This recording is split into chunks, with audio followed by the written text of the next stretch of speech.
चल रहा है इसके ऊपर में आप लोगों ने क्वेश्चंस किए कुछ थोड़े बहुत कि नहीं किए? कर रहे हैं सर।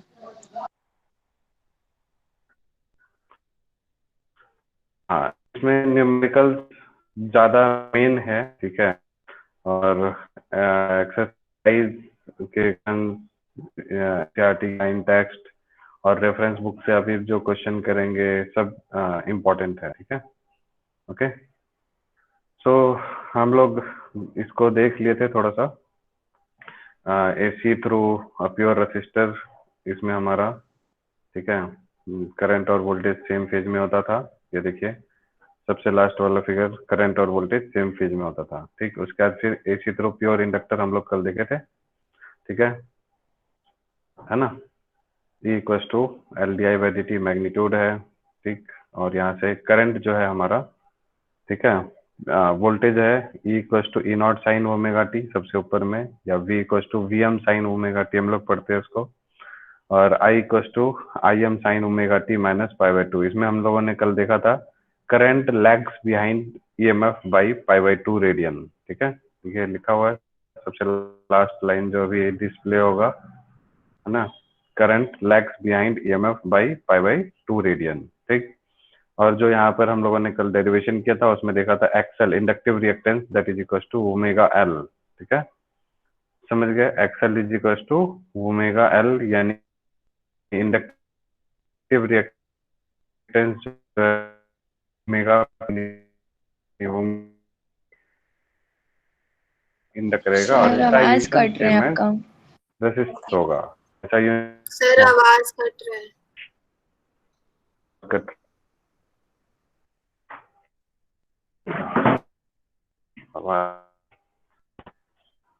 चाकू लगा रहा है, अभी भी नहीं आ रहा है। अभी भी नहीं आ रही आवाज। आ रहे पता नहीं क्या दिक्कत है, कभी कभी इसको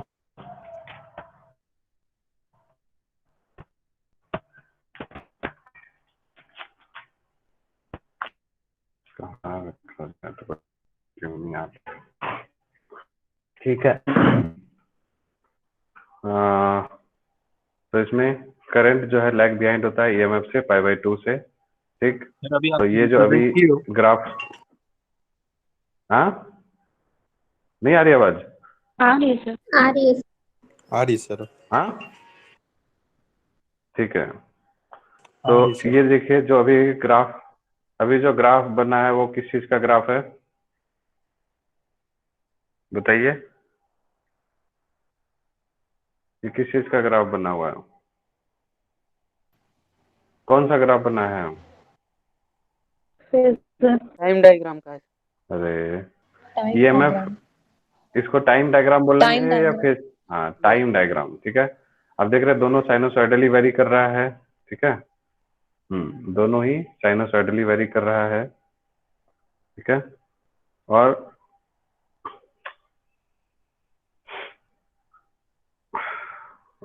आप देख सकते हैं जो करंट है वो 90 डिग्री पीछे है, ठीक है। और वोल्टेज 90 डिग्री आगे से चल रहा है करंट से, ठीक है।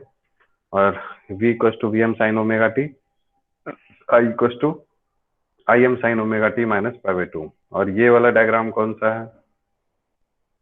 ये डायग्राम जो बना, this is phase diagram. Phase नहीं, फेजर, फेजर डायग्राम बोलते हैं, ठीक है। फेजर डायग्राम बोलते हैं इसको, ठीक। चलिए अब हम लोग इसके बाद नेक्स्ट टॉपिक पढ़ेंगे एसी सर्किट विद कैपेसिटर। तो देख रहे हैं ना पीपीटी से कितना फास्ट जो है हमारा रिवीजन हो जा रहा है ना। तो इससे हम लोग जो पढ़ रहे थे, याद कीजिए 3 चैप्टर 3 दिन में खत्म हो गया था। यहाँ तक तो हम लोग पढ़ ही चुके थे जब हमने दोबारा स्टार्ट किया था पढ़ाना, याद आ रहा है? ये वाला टॉपिक हमारा खत्म हो चुका था। एसी थ्रू प्योर रेसिस्टर हमने पढ़ा दिया था आपको, दोबारा पढ़े हैं हम लोग ये सारा, भूल गया सब कोई। पढ़े थे ना ये सब कि नहीं पढ़े थे? अरे एक बार 3 दिन में 3 चैप्टर हो गया था ना Yes. खत्म। Yes sir. याद नहीं, एसी थ्रू प्योर इंडक्टर, ये एसी थ्रू प्योर इंडक्टर हमारा जो है खत्म हो गया था कल मैंने इसके बाद ये बता दिया था आपको कि जो पावर होता है इंस्टेंटेनियस पावर एसी के थ्रू वो कितना होगा, 0 -VMIM/2। इंस्टेंटेनियस पावर 0 कैसे होगा पगली? एवरेज। हाँ, एवरेज पावर 0 होता है ओवर अ कंप्लीट साइकिल, ठीक है। इंस्टेंटेनियस पावर कितना होगा, VMIM/2, है ना, sin2ωt, ठीक, क्लियर है। तो उसके बाद एवरेज पावर जो है 0 हो गया था, ये सब हम लोगों ने कल देख लिया था। तो average power supplied to an inductor over one complete cycle is 0। उसके बाद ये एग्जाम्पल करवा दिया था या नहीं कराया था? नहीं कराया होगा, देख लीजिए। प्योर इंडक्टर है, ठीक है, प्योर इंडक्टर है, is connected to a source of 220 volt, find the inductive reactance.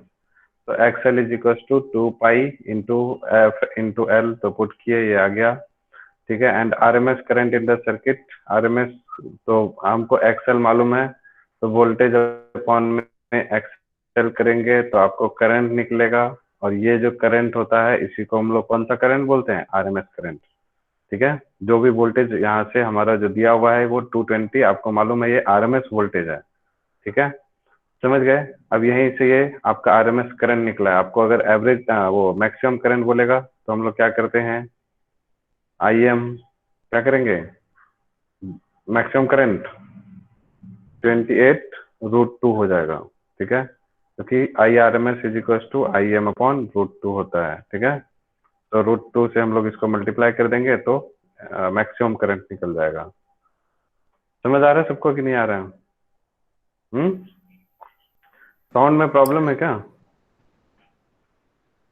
अरे No, sir. साउंड में, ठीक है ठीक है।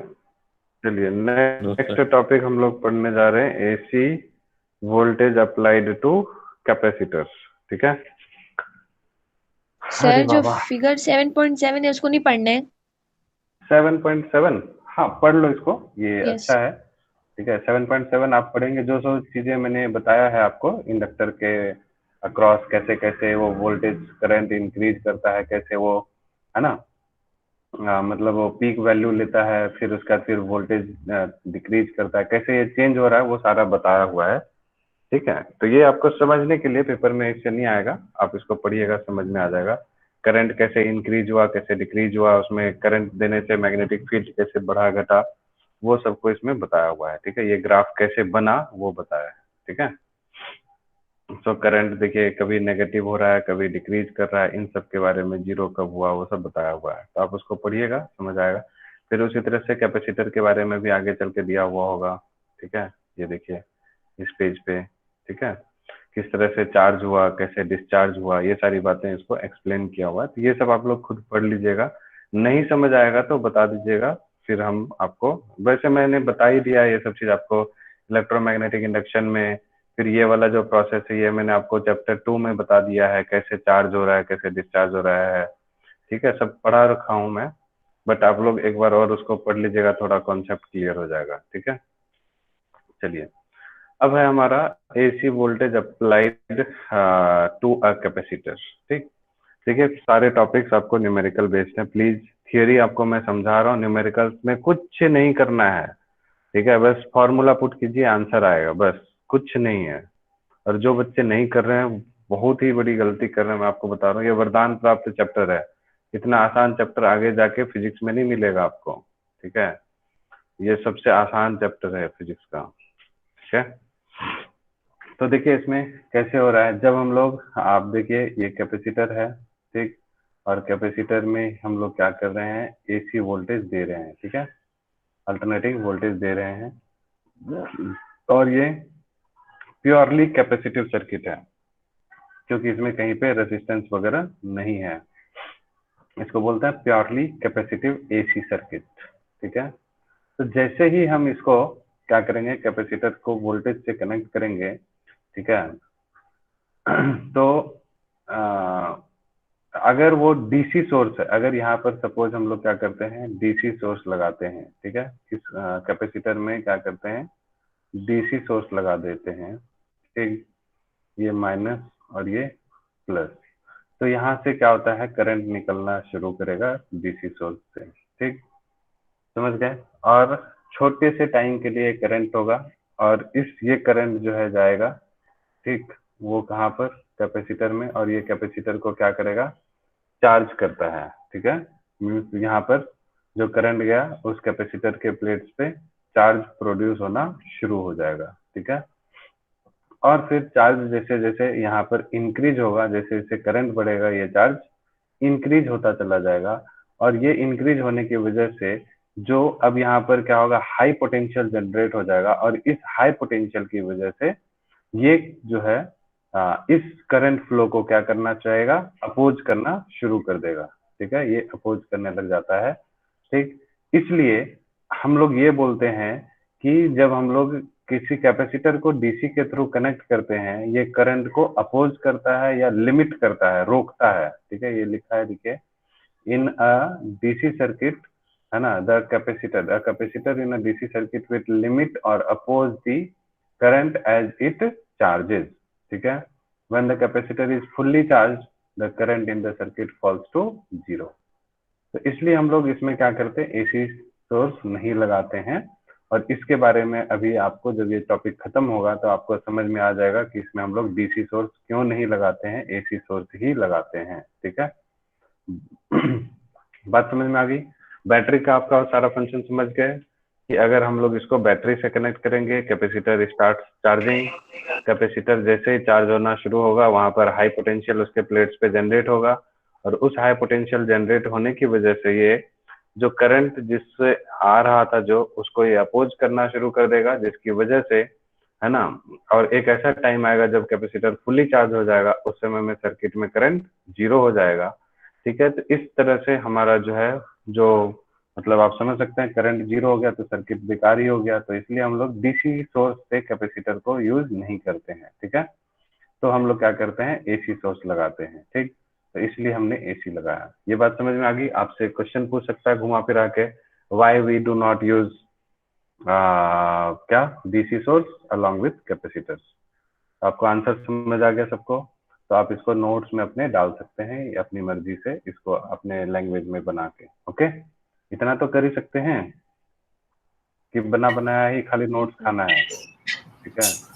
चलिए, अब हम क्या करते हैं, जब एसी सोर्स को हम लोग जब कैपेसिटर से कनेक्ट करेंगे, ठीक है, तो ये क्या करेगा, लिमिट करेगा और रेगुलेट करता है करंट को, ठीक है। It regulates the current, means कभी जितना कंट्रोल कर सकता है, आप समझ सकते हैं, रेगुलेट करने का मतलब वो करंट को फ्लो कराता रहेगा, कभी ज्यादा कभी कम, ठीक है। But does not completely prevent the flow of charge, ये पूरी तरह से फ्लो ऑफ चार्ज को रोकता नहीं है, जस्ट लाइक डीसी, ठीक है।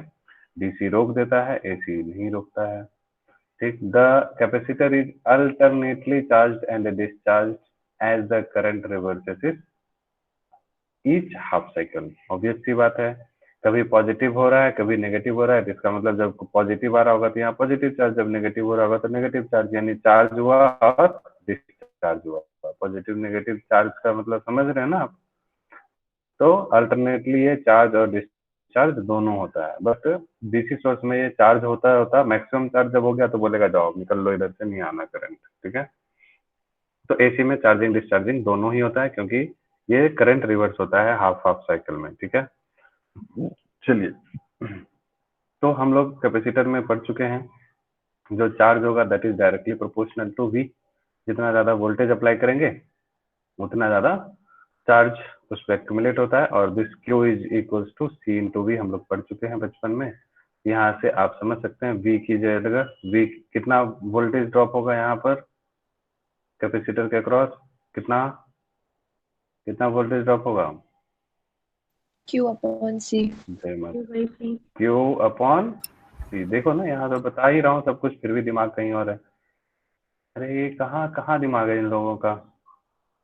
तान्या, क्या सोच रही हो, यस सर। क्या सोच रही हो, कुछ नहीं। इतना उदास उदास, ठीक है, ध्यान दो। हर्षा कहाँ चली गई, यस सर। ठीक है, इधर ध्यान दो ना, इतना अच्छा टॉपिक तो हो रहा है, तुम लोग अपनी दुनिया में खो जाते हो। ठीक है, किसी किसी की याद आती है इसका मतलब ये थोड़ी है मम्मी पापा साथ में ही है। चलिए, तो let Q be the charge, ठीक है, on its capacitor at any time T, the instantaneous voltage V across, voltage drop कितना होगा, क्यू अपॉन सी। ठीक है, तो कैपेसिटर पे इतना वोल्टेज ड्रॉप हो गया, बस फटाफट से हम लोग अब कर लेते हैं। यहाँ कितना वी एम साइन का टी, क्योंकि साइनोसॉइडल एसी वोल्टेज है, तो कौन सा रूल लगाएंगे, जल्दी बोलिए इसमें। अच्छा, कौन सा रूल लगाएंगे, जल्दी बताओ।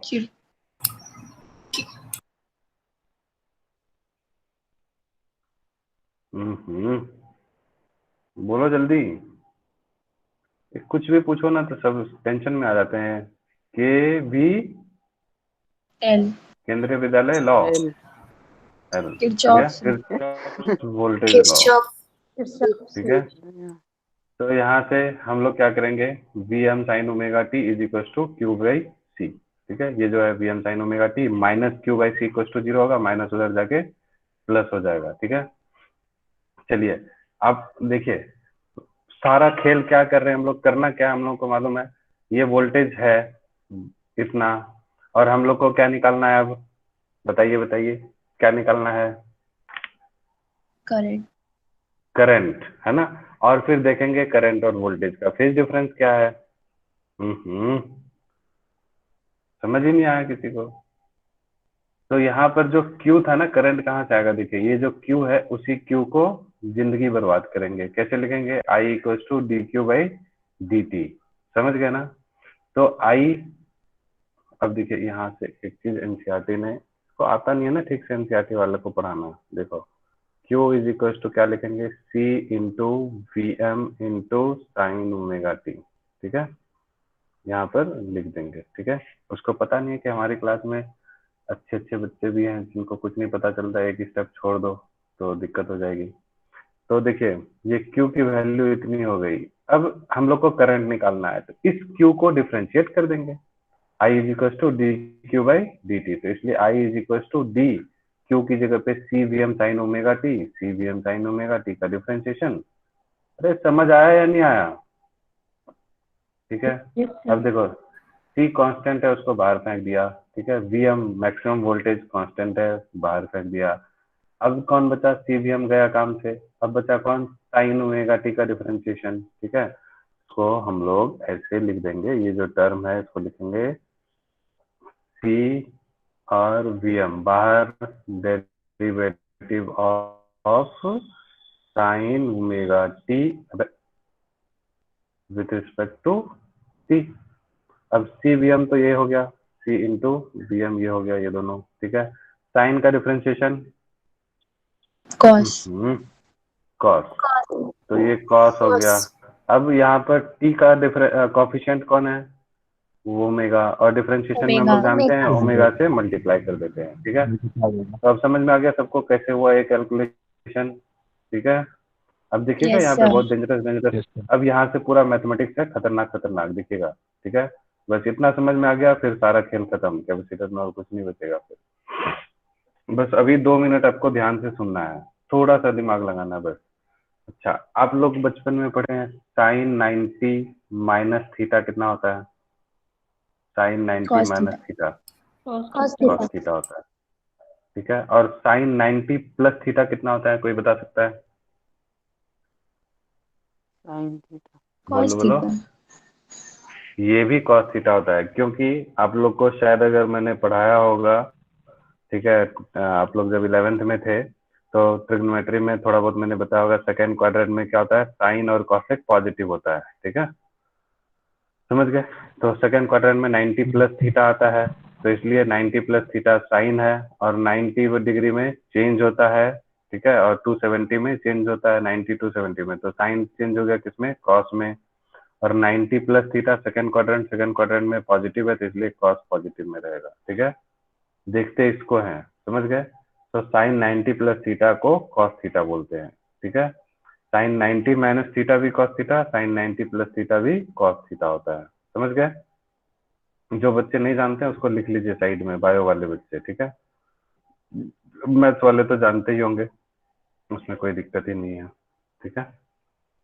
तो इसलिए यहाँ पर क्या हो जाएगा, ये जो कॉस ओमेगा टी था ना, आप देख रहे ध्यान से, आई इक्वल टू, अगर मैं यहाँ पर आपको लिखूं आई के साथ, आई इज इक्वल टू, है ना, C omega V M cos omega T, ठीक है।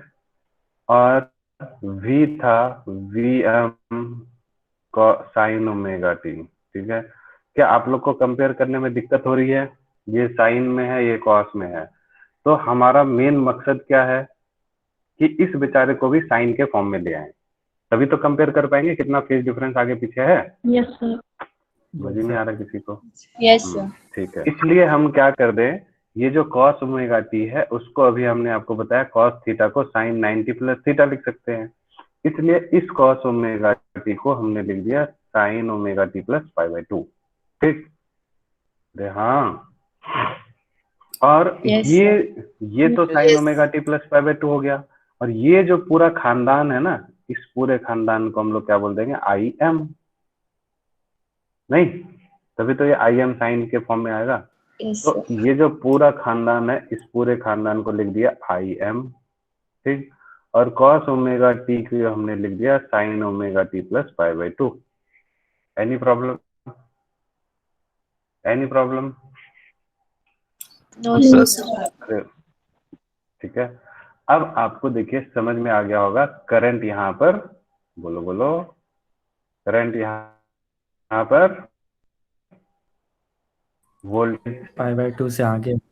Pi by 2. पाई बाई 2 आगे। फेज आगे है या पीछे है? आगे आगे है या पीछे है? आगे आगे। आगे है। आगे। और इंडक्टर में क्या होता था? इंडक्टर में पीछे। क्या होता था?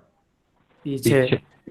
पीछे, क्योंकि इंडक्टर के केस में ये देखिए, ये होता था आई M sine omega T minus pi by 2, ऐसा होता था ना, तो वहां पर 90 डिग्री फेज पीछे चलता था, ठीक है। Yes sir. और यहाँ पर आगे। आगे हो गया, ठीक है। बस इतना सा ही आपको दिमाग लगाना था यहाँ, ठीक है। अब तो सारा खेल समझ में आ गया। तो करंट यहाँ पर आगे होता है, ठीक है। अब आपको एक चीज बताऊं, ये देखिएगा, ये क्या लिखा मैंने, और ये क्या है, क्या लिखा है? C dot. C C dot A. ये अरे बीच में डॉट फॉट नहीं है, हटाओ ये। C ये A. देखो See. मैं आगे इसको अगर बढ़ाऊंगा तो ये वर्ड हमारा, यानी हम कैपेसिटर लिखने जा रहे हैं। अच्छा, कितने सारे बच्चे रिस्पांस दे रहे हैं अभी देखो, सी ए, सबको एबीसीडी आती है, वेरी गुड, ठीक है ठीक है। बाकी कुछ भी पूछो तो सब चुप हो जाता है। अच्छा, अब जब भी एबीसीडी पूछना होगा ना तभी पूछेंगे, बाकी मैं ही बता दिया करूंगा, ठीक है। देखो, ये मैं, माइक ऑफ कर लीजिए आप लोग, ये मैं आपको, है ना, कैपेसिटर लिखने जा रहा था, ठीक है। क्या लिखने जा रहा था? कैपेसिटर, ठीक Capacitor. है। देखिए क्या होता है ना, बच्चों को कंफ्यूजन होती है। अब दो चीज हो गया, ध्यान से सुनिएगा एकदम, बस 2-3 मिनट ध्यान से सुनिए, सारा खेल खत्म हो चुका है। कैसे याद रखना इन चीजों को वो मैं बता रहा हूँ। देखिए, रेसिस्टर में करंट और वोल्टेज सेम फेज में है, करंट और वोल्टेज रेसिस्टर्स के केस में सेम फेज में, इंडक्टर के केस में वोल्टेज आगे करंट पीछे, ठीक है। कैपेसिटर के केस में करंट आगे वोल्टेज पीछे, ठीक है। यहाँ तक क्लियर है? Yes sir. ठीक है। Yes, अब sir. देखिएगा, देखिएगा याद करने का तरीका, ठीक है। मैंने इसको लिखना शुरू किया, कैपेसिटर में लिखने ही जा रहा था, बट किसी ने छींक दिया, मतलब यात्रा खराब, ठीक है। तो छींक दिया, मैं सी ए तक ही लिख सका, तो मैंने सोचा यहीं पे कुछ कर लिया जाए। सी से होता है करंट और ए से होता है आगे। समझ ही नहीं आया किसी को? आ गया. आगे, आ गया. ठीक है। कैपेसिटर में करंट आगे, खत्म। तो कैपेसिटर में अगर करंट आगे है तो इंडक्टर में करंट पीछे होगा, और रेसिस्टर में तो सेम फेज में है। याद रहेगा सब दिन सबको? Yes sir. Yes, sir. चलिए ठीक है, वेरी गुड। तो कैपेसिटर में करंट आगे, कैसे? सी ए से कैपेसिटर में करंट आगे, हो गया खत्म। अब देखिए, अब ये होता है ना, बच्चे इस समय भूल जाते हैं, तो ऐसे में कुछ टेक्निक लगाना पड़ता है। हाँ, अब जो ये कैपेसिटर में करंट आगे हो गया, तो इसका एंगल वो देख लेते हैं हम लोग, फिगर। ये देखिए, ये है आपका वोल्टेज, ठीक है, जो ओमेगा टी एंगल बना रहा है, और यहाँ से करंट जो है आगे हो गया, ठीक है, कितने से, 90 डिग्री से हो रहा है। ये बोलो। ये कौन सा है, टाइम डायग्राम, याद आ गया सबको। Phasor diagram. Phasor diagram, phasor time. Phasor होता है क्या? अच्छा, Yes, sir. ठीक है, मैं तो गलत ही पढ़ा रहा था। ठीक है, तो दिस इज फेजर डायग्राम। ये देखिए, ये है I M sine omega T plus pi by 2, और ये वोल्टेज था, तो this is V M sine omega T. Clear. अब देखिए, इसको भी देख लें, ये टाइम डायग्राम को भी देख लें। दिस इज, तो ये तो वी तो बेचारा हर हमेशा ऐसे ही रहता है, ठीक है, नहीं हर हमेशा कैसे रहेगा, हर हमेशा ऐसा थोड़ी होता है, अलग अलग भी तो होगा ना ये, बोलो ना। अरे हर हमेशा रहता है, चाहे इंडक्टर लें, कैपेसिटर लें और रजिस्टर, तीनों में v equal to V M sine omega T ही है, इसलिए ऐसा ही रहेगा, ठीक। तो और फिर जब v ये है, ये वाला वोल्टेज हो गया। अब देखिए, जब वोल्टेज 0 था, तो करंट देखिए 90 डिग्री पे है, ठीक है। जब वोल्टेज 90 पे आएगा, तो करंट 0 हो रहा है, ऐसे ये देखिए करंट का दिख रहा है ना सबको ग्राफ। Yes sir. तो ये 90 डिग्री आगे से करंट चलना शुरू किया, ठीक है। और कैपेसिटर में क्या होता था, बेचारा करंट ऐसे दुबक के पीछे पीछे डरे डरे डरे चलता था, उसको कोई मार ना दे, है ना, एकदम ऐसे ऐसे करके करंट चलता था। याद आ रहा है सबको। यस। यहाँ पर Yes, sir. करंट जो है जीत गया, ठीक है। तो इंडक्टर और कैपेसिटर की लड़ाई में करंट को फायदा हो गया, ठीक है। करंट बोला हम जीते, हम आगे रहेंगे, ठीक है। अब वो जो खानदान की बात की थी मैंने, उसको थोड़ा देख लेते हैं। ये जो पूरा का पूरा खानदान था, इसका भी अब थोड़ा काम धाम कर देते हैं, अंतिम संस्कार इसका भी हो जाए आज। ये देखिए बेचारा, इसको हमने क्या लिख दिया था, आई एम। तुम यहाँ क्या कर रहे हो, तुम थोड़ा सा निकल जाओ तो यहाँ से, थोड़ा सा स्पेस हो जाएगा। चलिए, अब यहाँ हम लोग क्या कर रहे हैं, I M is equal to लिख दिए हैं क्या, omega T into V M, ठीक है। लेकिन हम लोग क्या जानते हैं, लेकिन हम लोग क्या जानते हैं कि आई जो होता है वो वोल्टेज अपॉन में रेसिस्टेंस होता है। आई जो होता है वोल्टेज अपॉन रेसिस्टेंस होता है या नहीं होता है, अरे बोलो ना। होता है। तो ये जो चीज है वो तो इनटू में है, तो इनटू में कैसे होगा, क्योंकि वो ऐसे होगा। अभी भी नहीं समझ में आया किसी को। आ गया। ठीक है, हाँ। तभी तो जाके मल्टीप्लाई होगा। इसका मतलब ये तो पूरा जो बेचारा अंदर डिनोमिनेटर में जो नीचे बैठा हुआ है, ये कौन रहा होगा, ये कौन रहा होगा, रेजिस्टेंस। कैपेसिटेंस। अरे बोलो, रेसिस्टेंस। और किसका रेसिस्टेंस, इंडक्टर का, कैपेसिटर का, या किसका, रेसिस्टर का, किसका, कैपेसिटर का। किसका, कैपेसिटर। कैपेसिटर का। तो ये हम लोग क्या बोलेंगे, एक्स सी, इसको क्या बोलेंगे, एक्स सी, ठीक है। तो इंडक्टिव सॉरी कैपेसिटिव रिएक्टेंस, इसको क्या बोलेंगे, कि वहां पर जैसे होता था इंडक्टिव रिएक्टेंस, तो यहाँ हो गया ये कैपेसिटिव रिएक्टेंस। समझ गए सब कोई, अरे Yes, sir. ठीक है। Yes sir. हाँ, तो अब देखिए उसी खेल को यहाँ पर लिखा है, I M is equal to V M upon 1 upon omega C, ठीक है। तो अब इसको किया, तो इसलिए ये जो है एक्स सी कैपेसिटिव रिएक्टेंस किसके बराबर हो गया, 1 अपॉन ओमेगा सी। तो this is X C is equal to 1 upon omega C, और यहाँ से I M is equal to V M upon X C, ठीक है। ये सब समझ आ गया सबको, एनी प्रॉब्लम। तो इसको हम लोग बोलते हैं कैपेसिटिव रिएक्टेंस, ये सारी बात यहाँ पर लिखी हुई है, ठीक है। अब चलिए यहाँ से, अब हम लोग देख लेते हैं कैपेसिटिव रिएक्टेंस का, अच्छा ग्राफ देख लेते हैं, ठीक है। हाँ, ग्राफ यहाँ पर मिल जाएगा, ठीक है। पहले कैपेसिटिव रिएक्टेंस वाला कहाँ है ग्राफ, ये देखो ये देखो ये देखो, हाँ यहाँ से कैपेसिटिव रिएक्टेंस का ग्राफ हम लोग बना लेंगे। एक मिनट, इतना ज्यादा बड़ा हो गया है तो एक मिनट।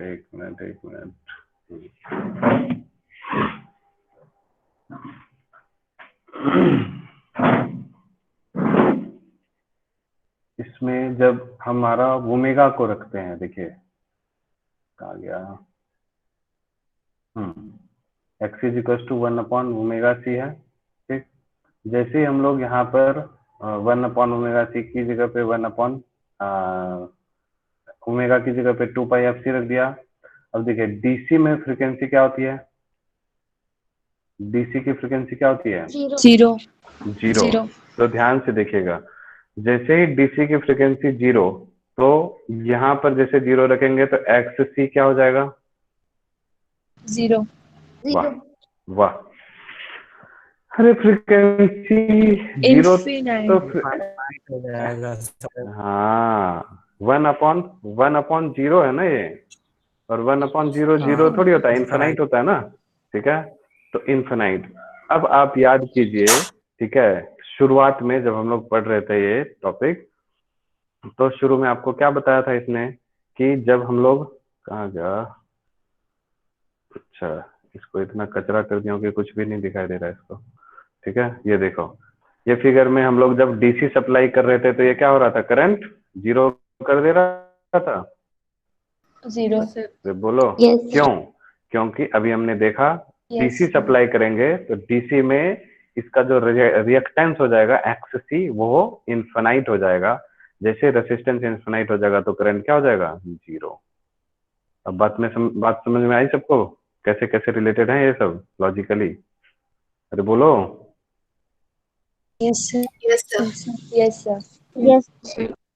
ठीक है, तो इसलिए ये जो है करंट को ब्लॉक कर देता है, ठीक है। अब हम लोग यहाँ पर देख रहे थे ग्राफ, ठीक। तो इसका मतलब है इन्फिनाइट रिएक्टेंस हो जाएगा, और इसका हम लोग एसी के केस में देखते हैं ग्राफ कैसा बनेगा। ये देखिए, ये तो हो गया डीसी वाला, इन्फिनाइट हो गया। एसी के केस में देखिए इनवर्सली प्रोपोर्शनल हो रहा है, X is inversely proportional to frequency, ठीक है। तो इनवर्सली प्रोपोर्शनल का ग्राफ कैसे बनता है, ऐसे, है ना। जैसे जैसे हम लोग फ्रीक्वेंसी को बढ़ाते जाएंगे, जैसे जैसे फ्रीक्वेंसी इधर बढ़ते जाएगा, एक्सी कम होते जाएगा, कम होते जाएगा, कम होते जाएगा, और जब एक्स फ्रीक्वेंसी इन्फिनिटी हो जाएगी तो 1/इन्फिनिटी एक्सी क्या हो जाएगा, जीरो, ठीक है। और जब एफ जीरो होगा तो एक्सी क्या होगा, इन्फिनाइट होगा, है ना। तो ऐसे करके इसका ग्राफ बनता है।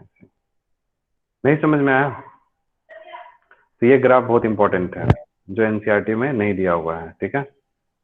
एक्सी वर्सेस फ्रीक्वेंसी का ग्राफ, एक्सएल वर्सेस, है ना, फ्रीक्वेंसी का ग्राफ, दोनों ही इंपॉर्टेंट है। ये समझ आया सबको या नहीं आया, यस सर। आगे sir. आ गया, ठीक है। तो ये था कैपेसिटिव रिएक्टेंस का ग्राफ। उसके बाद फिर इंडक्टिव रिएक्टेंस का ग्राफ शायद मैंने कल नहीं बताया होगा, उसको भी एक बार रिकॉल करवा दे रहा हूँ, है ना, क्योंकि एनसीईआरटी में नहीं था। एक्सएल वर्सेस फ्रीक्वेंसी का ग्राफ जो होगा, ठीक है, क्योंकि एक्सएल इज इक्वल टू क्या होता है, 2πfl होता है, ठीक। सो 2πfl में एल कांस्टेंट, 2π कांस्टेंट, तो एक्सएल जो होगा फ्रीक्वेंसी से डायरेक्टली प्रोपोर्शनल है।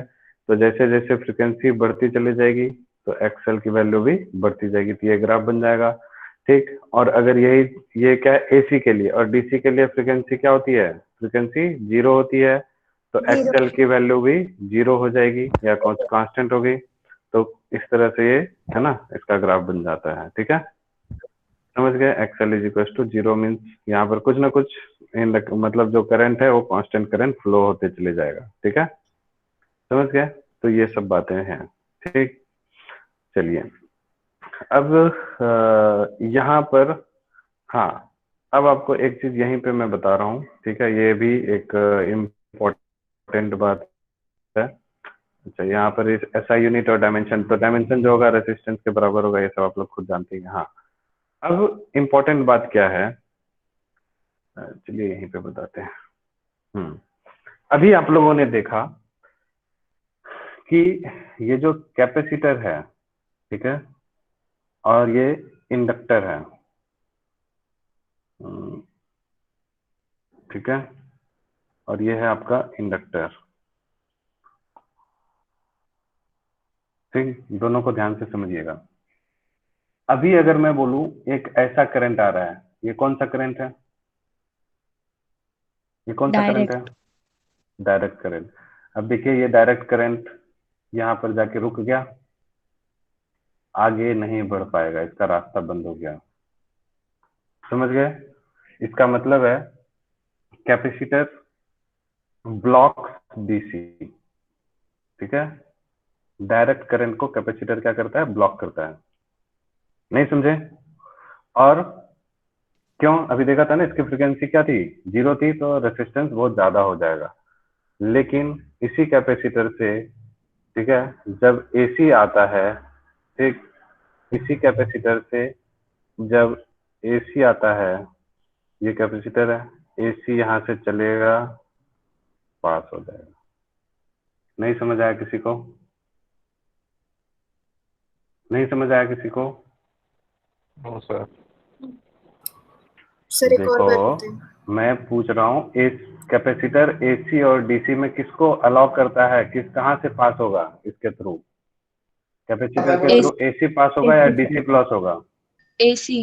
AC डीसी पास होगा या डीसी पास होगा? एसी। ठीक है, AC क्योंकि डीसी को तो ब्लॉक कर दिया था, क्योंकि इन्फिनाइट रेसिस्टेंस हो गया था यहाँ पे, है ना, एक्सी इन्फिनाइट हो गया था, तो डीसी पास ही नहीं करने देता, ये करंट जीरो हो जाता है। ये देखो डीसी कैपेसिटर में आया, याद रखने का तरीका बता रहा हूँ, यहाँ पर आया करंट, यहाँ जाके रुक गया, तो ये ब्लॉक कर दिया डीसी को, रुक गया। लेकिन एसी देखो ऐसे आया था, ऐसे चल दिया, यानी कि एसी को पास करता है। ये तरीका बता रहा हूँ याद करने का। नहीं समझे अभी भी? आ गया सर। क्या है? ठीक है, ये सब अपना मेरा टेक्निक है, ये सब समझाने का। ठीक है, कि कैसे याद रहेगा। एसी गया गया यहाँ रुक गया, ठीक है, और डीसी गया गया गया यहाँ, हाँ सॉरी, डीसी का रुक गया, और एसी जो आया वो पास हो गया ऐसे, तो बीच में गैप था, वो तो ऐसे करके जाता है, तो चल दिया। नहीं समझ आया अभी भी? यस अरे सर, बोलो। आ गया। आ गया सर। ठीक है, तो कैपेसिटर ब्लॉक एसी या डीसी? डीसी। सी। ठीक है, अब देखिए इंडक्टर वाले का। ठीक है, इंडक्टर, तो एक्सएल इज इक्वल टू क्या था? 2πfl। ठीक है, समझ गए? तो डीसी के केस में फ्रीक्वेंसी जीरो होगी, डीसी के केस में फ्रीक्वेंसी जीरो होगी, जीरो। तो एक्सएल की वैल्यू जीरो हो जाएगी, हाँ या नहीं?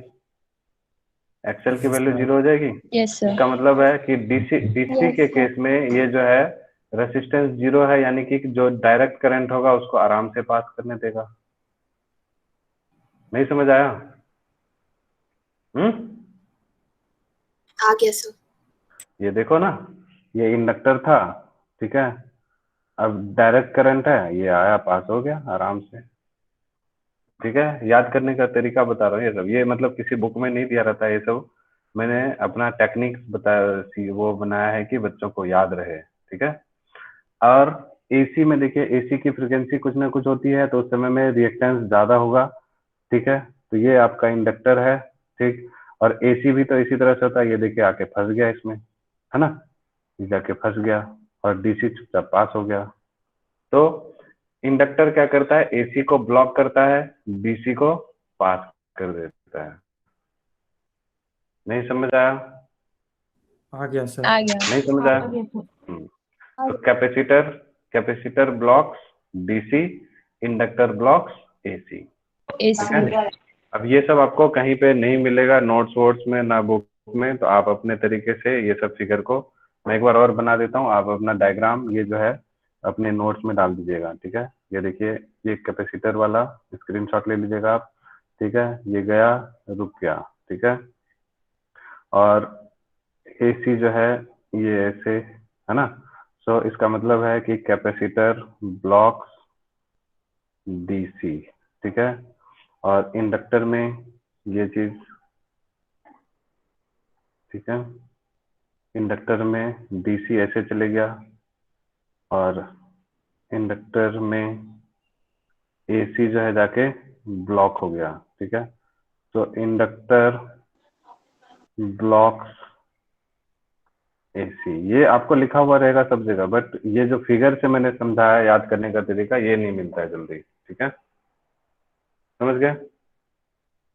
स्क्रीनशॉट ले लीजिए इसका, इसको नोट्स में ऐड कर दीजिएगा, ठीक, हो गया, आगे बढ़े। Yes, sir. ठीक है, चलिए उसके बाद फिर हम लोग ये हो गया, अब पावर वाला खेल देख लेते हैं इसमें कैसे कैसे है। तो मेजर मतलब इसमें समझने लायक क्या था, आपको समझ में आ गया? यहीं पे जो भी खेल था सारा खेल यहीं का था, ठीक है, उसके बाद तो इजी इजी बातें हैं सारी, ठीक है, ये फिगर भी आपको समझ में आ ही गया है। और पावर सप्लाइड इंस्टेंटेनियस पावर देख लीजिए, Vm इंटू आई एम, तो Vm हमारा कितना है, Vm साइन ओमेगा टी है, ठीक है, और I जो है वो Im कॉस ओमेगा टी आया था, ठीक है, अभी देखे थे ना, I इक्वल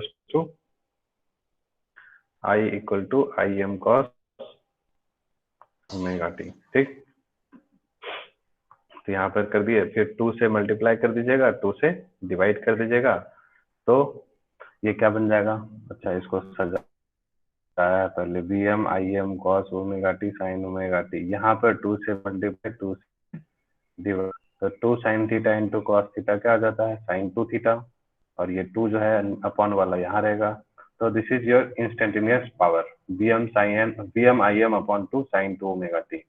अब हम लोग को एवरेज पावर निकालना है इंडक्टर के थ्रू, तो एवरेज पावर क्या हो जाएगा, इस पूरे का एवरेज लेंगे, लेकिन ये सब क्या है, Vm Im अपॉन 2 कांस्टेंट है, इसको इस एवरेज वाले साइन से बाहर करेंगे, और साइन 2 ओमेगा टी का एवरेज हम लोग बार बार देख चुके हैं 0 होता है, तो इसलिए हम लोग समझ गए कि कैपेसिटर और इंडक्टर दोनों के ही अक्रॉस जो होगा average power one complete cycle में 0 होगा, बोलिए ना हाँ।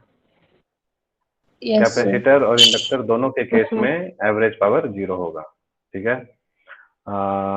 चलिए एग्जाम्पल नंबर कौन सा हम लोग देख लें अब, 7.3, ठीक है, इसको जल्दी पढ़िए। क्या बोल रहा है कि एक लैंप है, ठीक है, ये इसलिए बता रहा हूँ कि कॉन्सेप्चुअल है, आपके ऊपर छोड़ेंगे तो थोड़ा आपको समझने में दिक्कत हो सकती है, इसको समझा देता हूँ मैं। और इस तरह का ये समझाने से क्या होगा, आपके बहुत सारे क्वेश्चन इस टॉपिक से रिलेटेड एसएल में और प्रीवियस ईयर्स में पूछे हुए हैं, ठीक है, सेम इसी कॉन्सेप्ट पे, इसलिए मैं एक बता देता हूँ, बाकी सारे आप खुद कर लीजिएगा। पूछता है यही कि कैपेसिटर लगा देंगे तो बल्ब ग्लो करेगा, ब्राइट होगा, डिम होगा, तो इसलिए मैं खुद से बता रहा हूँ आपको, हाँ, नहीं तो आपको सोचने के लिए दे देते। अ lamp is connected in series with a capacitor, तो एक कैपेसिटर है, ठीक, और इसके साथ में एक लैंप है, उसको हमने कनेक्ट कर दिया, ठीक। प्रेडिक्ट योर ऑब्जर्वेशन, एक बार डीसी सोर्स के साथ है और एक बार एसी सोर्स के साथ है, ठीक है। तो अब आपसे for DC and AC connection, what happens in each case if the capacitance of capacitor is reduced, अगर हम लोग इसके कैपेसिटेंस को, है ना, यानी कि इंडक्टिव कैपेसिटेंस होगा, इसको अगर, सॉरी इंडक्टिव नहीं आ गया, कैपेसिटेंस जो है इसका, उसको हम क्या कर रहे हैं, कम करेंगे तो असर, ठीक है। तो आप है कि जैसे ही हम करंट दे, ठीक है, तो ये यहाँ सर पर चार्ज आवाज होना कट शुरू रहा हो है। जाएगा, ये चार्ज होगा, चार्ज होगा, चार्ज होगा, सर आवाज कट रहा है। आवाज कर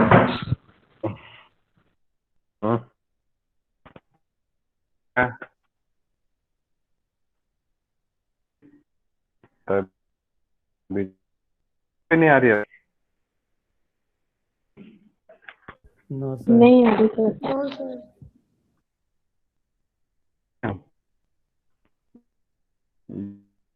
क्या हो गया अचानक से,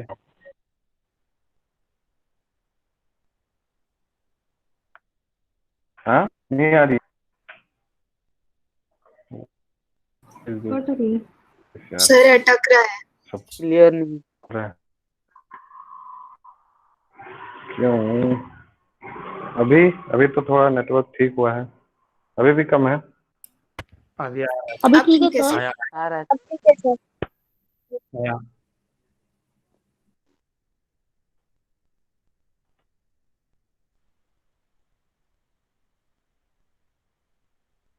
स्वेट फिर दिक्कत है।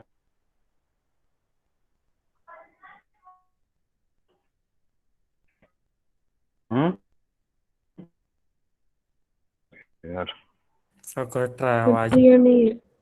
अभी अभी भी क्लियर नहीं है अभी भी। हाँ अभी है। क्लियर है अभी आ रहा अभी है। है। अभी ठीक है।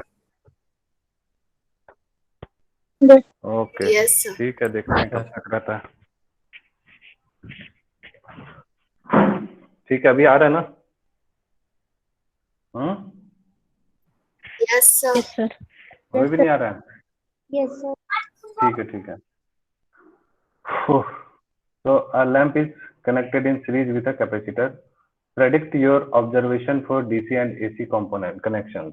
ठीक है, तो हम लोग जानते हैं जैसे इसको DC के थ्रू कनेक्ट करेंगे तो डायरेक्ट करंट के कंडीशन में यहाँ पर क्या होगा, जैसे करंट जाएगा तो कैपेसिटर चार्ज होगा और एक ऐसा टाइम आएगा कि इसमें कोई भी करंट फ्लो नहीं होगा। करंट फ्लो नहीं होगा तो बल्ब जो है वो ग्लो करेगा ही नहीं। आप इसको घटा दें बढ़ा दें कोई फर्क नहीं पड़ेगा।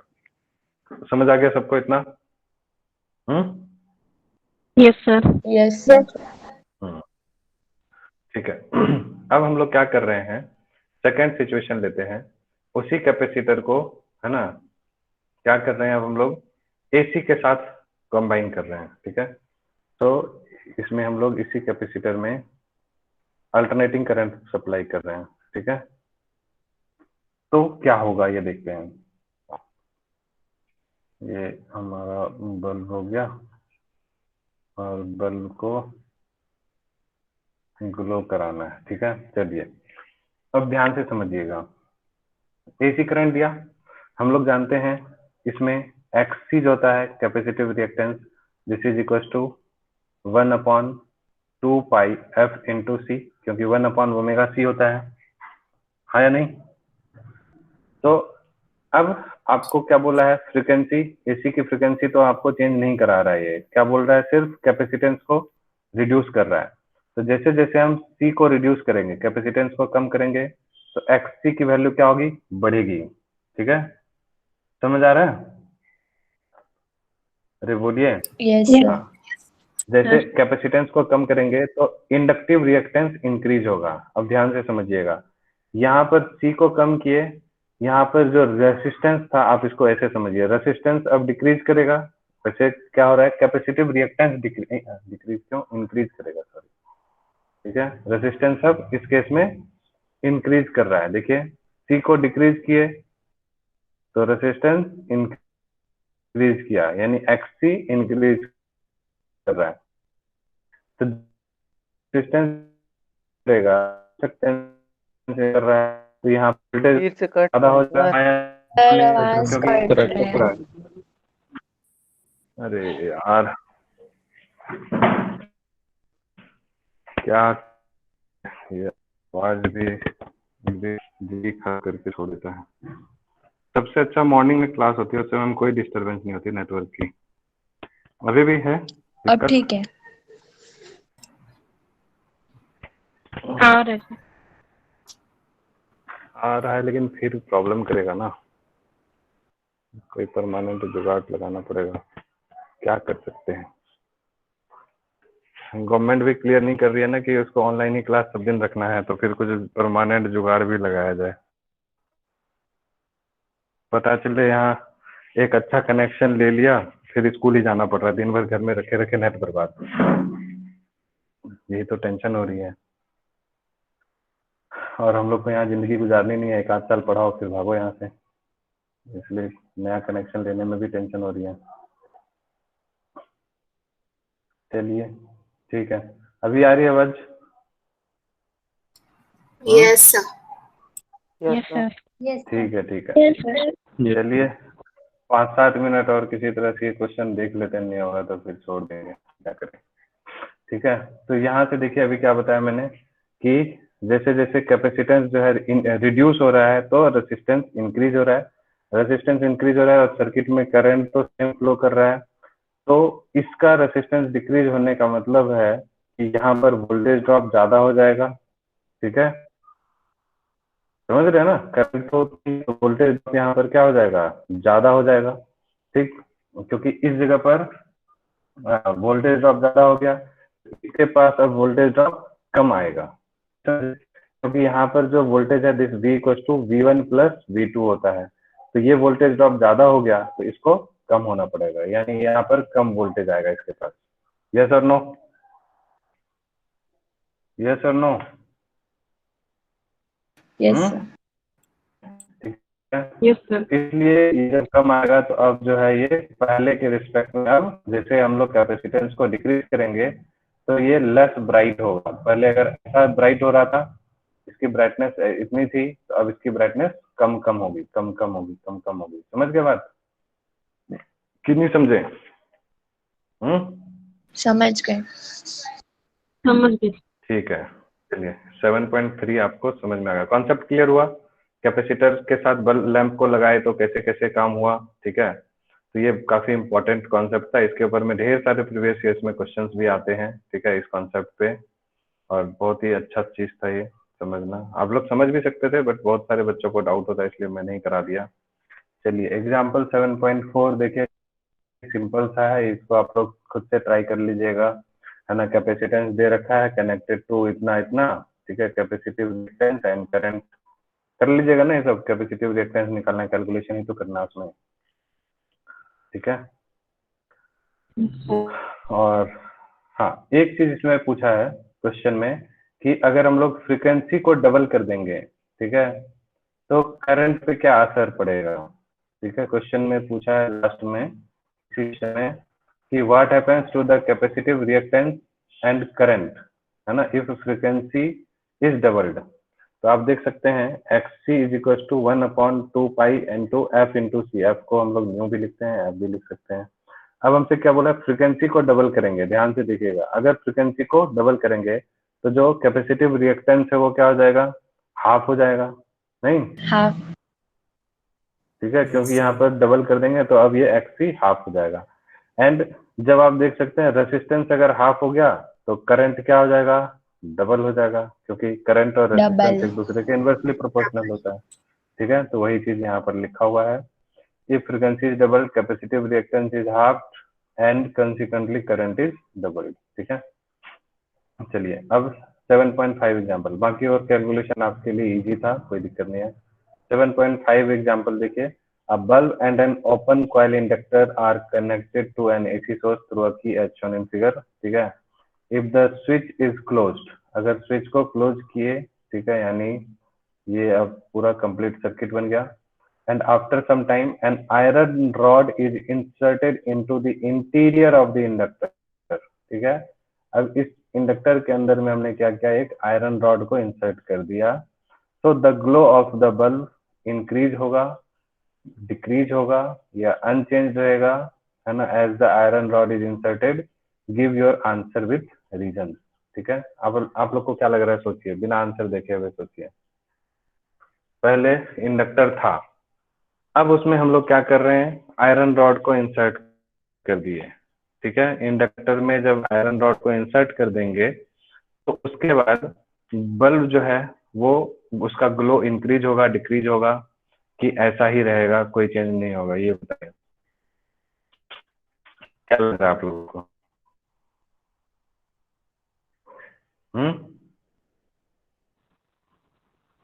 कुछ फील फाल आ रहा है? डिक्रीज होगा।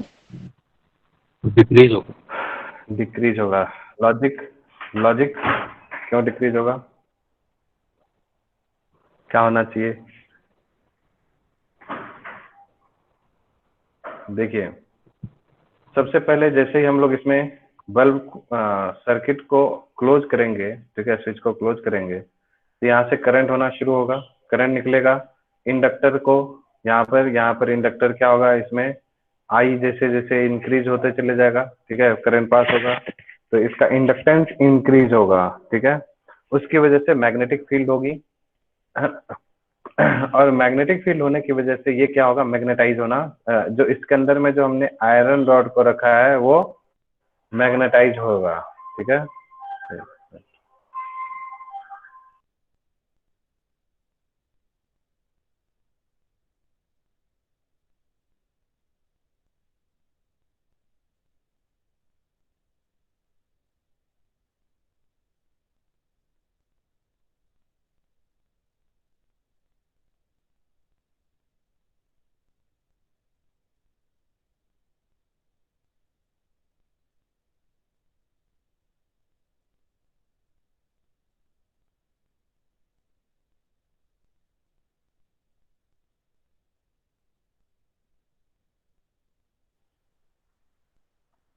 ठीक है, तो क्या बताया अभी कि जैसे ही हम लोग यहाँ पर, आवाज आ रही है ना?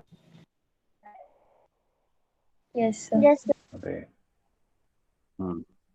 ठीक है, जैसे ही यहाँ पर क्या होगा, ये जैसे ही करंट बढ़ेगा तो इंडक्टर में मैग्नेटिक एनर्जी होगी, और उसकी वजह से जो ये आयरन रॉड है इसके अंदर में इंसर्टेड, वो मैग्नेटाइज होना शुरू हो जाएगा, ठीक है।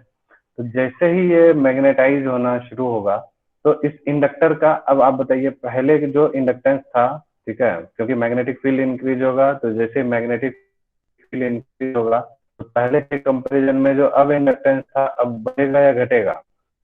क्योंकि अब इंडक्टेंस बढ़ेगा। दोनों की वजह से होगा, आयरन बढ़ रॉड की जाएगा। वजह से भी और इसके वजह से भी, कॉइल के वजह से भी होगा और आयरन रॉड की वजह से भी होगा। तो जो इंडक्टेंस है वो इंक्रीज हो जाएगा, ठीक है।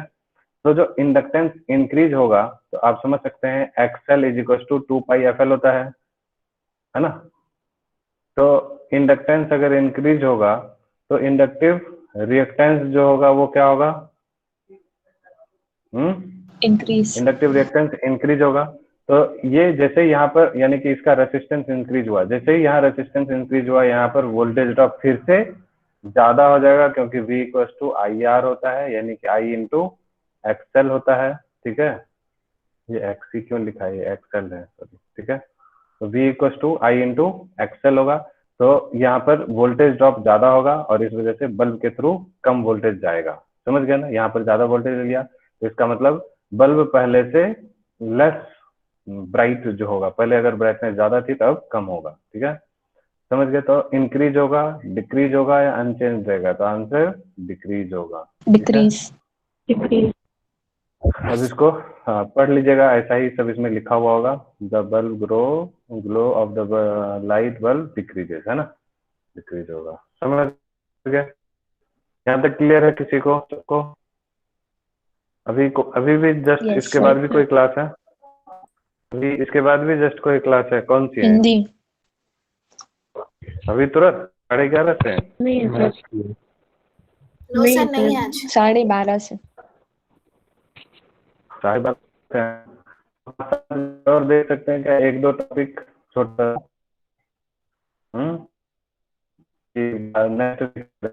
एनसीआर में वो आवाज कट रहा सर है। आवाज कट रहा है आपका, कल देखेंगे। आवाज कट रहा है। ठीक है, चलो फिर बाद में उसको